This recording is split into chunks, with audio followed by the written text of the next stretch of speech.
Good morning, children. I am your Susmita ma'am.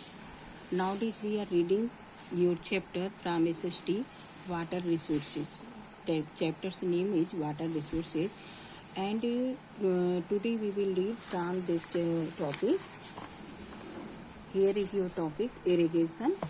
Today we will read from here, children. Water is essential to grow crops the year round, but water distribution and rainfall pattern is uncertain.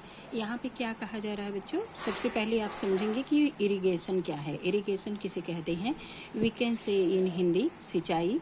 और irrigation का मतलब होता है सिंचाई करना. सिंचाई क्या होता है बच्चों? जब हम पेड़ पौधों में पानी डालते हैं, उनको वाटर करते हैं, तो क्या होता है, उसे इरिगेशन कहते हैं. तो पानी क्या है हमारे लिए ही, हमने आप लोगों को पढ़ाया था पिछले टॉपिक्स में कि हमारे लिए वाटर क्यों ज़रूरी है. और वाटर केवल इसलिए नहीं ज़रूरी है कि हम केवल उसको पीते हैं, बल्कि वाटर क्या है हमारे लिए बहुत ही एसेंशियल है, बहुत ही ज़रूरी है. इम्पॉर्टेंस है उसका बहुत ज़्यादा हमारी लाइफ में. हम कपड़े धोते हैं और बहुत सारे काम ऐसे हैं कि बिना पानी के नहीं हो सकते. तो इसी तरह से क्या है बच्चों, हमारे यूज़ में ही नहीं आता, बल्कि क्या होता है कि इरिगेशन के लिए भी ये बहुत ज़रूरी है. जैसे इरिगेशन क्या है, हमने आपको बताया पेड़ पौधों में जब हम पानी डालते हैं तो उसे इरिगेशन कहते हैं. तो फार्मिंग करते हैं तो उसमें सिंचाई करना बहुत ज़रूरी होता है. खेती करते हैं हमारे फार्मर के लिए तो इरिगेशन की बहुत ही ज़रूरत होती है. तो यहाँ पे हम लोग पढ़ेंगे water is essential to grow crops the year round. तो जो साल भर फसलें होती हैं बच्चों, उगती हैं हमारे लिए, उनको उगाया जाता है, तो वो जो फसलें हैं उनके लिए, उनको ग्रो करने के लिए फसलों को पानी की बहुत ज़रूरत होती है. बट वाटर डिस्ट्रीब्यूशन, लेकिन पानी का जो बंटवारा है, मतलब पानी जो कहीं पे बहुत ज़्यादा है, कहीं पे बहुत कम है हमारे ज़मीन के नीचे, और जो हमारी रेनफॉल पैटर्न इज अनसर्टेन, और जो हमारी जो बारिश होती है बच्चों, उसका भी कोई निश्चित नहीं है कि कहाँ पे ज़्यादा होगी, कहीं पे कम होगी. इस तरह से पानी और ये जो रेनफॉल है, बारिश का पानी है, इन दोनों का कोई निश्चित पैटर्न नहीं है. Water is stored by building canals, dams, reservoirs and tanks.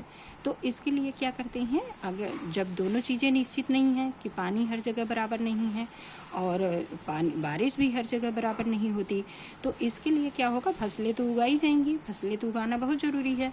तो क्या करेंगे कि पानी को स्टोर कर लिया जाता है, सुरक्षित उसको रख लिया जाता है इकट्ठा करके.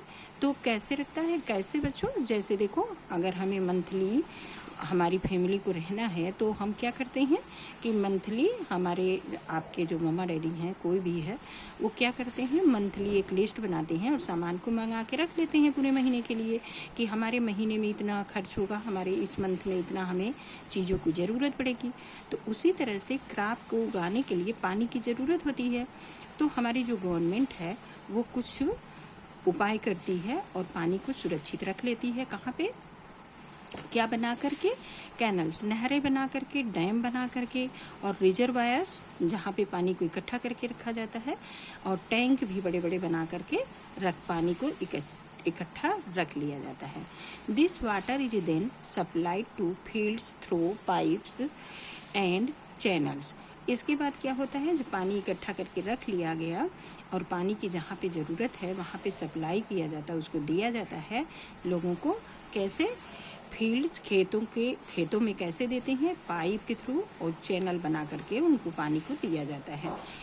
This is called irrigation. और ये जो पानी डैम वगैरह से, रिजर्वायर से इकट्ठा हो करके पाइप के थ्रू या चैनल के थ्रू आता है, उसी को, पानी को जब खेत में जाता है तो उसे हम इरिगेशन कहते हैं. Rivers, ponds, lakes and streams are filled with water during rainy season. तो जो लेक होते हैं, झीलें होती हैं, और स्ट्रीम्स जो और पानी के स्रोत होते हैं, वो क्या होते हैं, ड्यूरिंग रेनी सीजन, बारिश के सीजन में ये पानी से भर जाते हैं. In places where there are rivers, the river water is cleaned and supplied for drinking. और ऐसे स्थानों पे बच्चों जहाँ पे नदियाँ होती हैं, तो नदियों के पानी को क्या किया जाता है, क्लीन्ड किया जाता है. पहले उनको साफ़ सुथरा किया जाता है मशीनों के थ्रू, उसके बाद सप्लाई किया जाता है पीने के लिए. क्या करते हैं, नदी के पानी को सबसे पहले क्या करते हैं, उसको स्वच्छ करते हैं, साफ़ सुथरा करते हैं और उसको लोगों को पीने के लिए सप्लाई करते हैं। एंड इरिगेशन पर्पजेज, और इरिगेशन सिंचाई के पर्पज से भी नदियों के पानी को सप्लाई किया जाता है।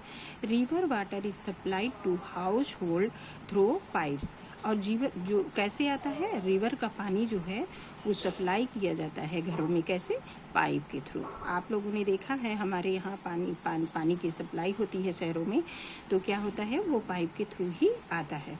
इन सम विलेजेस, और कुछ गाँवों में rain water collected in Pond's and tanks is used for irrigation, और क्या करते हैं, कुछ गाँवों में रेन वाटर को, जब बारिश होती है तो उसके पानी को कलेक्ट कर लिया जाता है।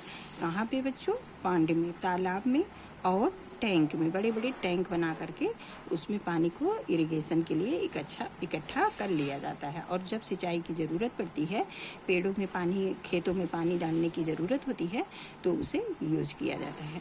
This type of irrigation is called tank irrigation. जब टैंक के थ्रू पानी को इरिगेशन के लिए यूज किया जाता है, सिंचाई के लिए यूज किया जाता है, तो उसे हम टैंक इरिगेशन कहते हैं बच्चों। ये तो रहा आपका topic, irrigation from your water resources, पानी के स्रोत वाले चैप्टर से आपका ये टॉपिक था।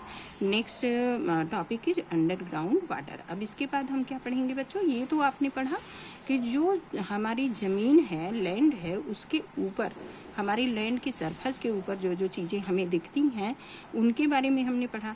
अब पानी के, ज़मीन के नीचे से भी तो पानी आता है, ज़्यादातर पानी तो हम नीचे से लेते हैं खाने पीने हर चीज़ों के लिए। अब उसके बारे में हम लोग नेक्स्ट डे पढ़ेंगे। Your topic, next topic is underground water. We will read tomorrow this topic. Okay children, मुझे सब्सक्राइब करिए बच्चों, और लाइक करिए और कमेंट भी करिए। Thank you.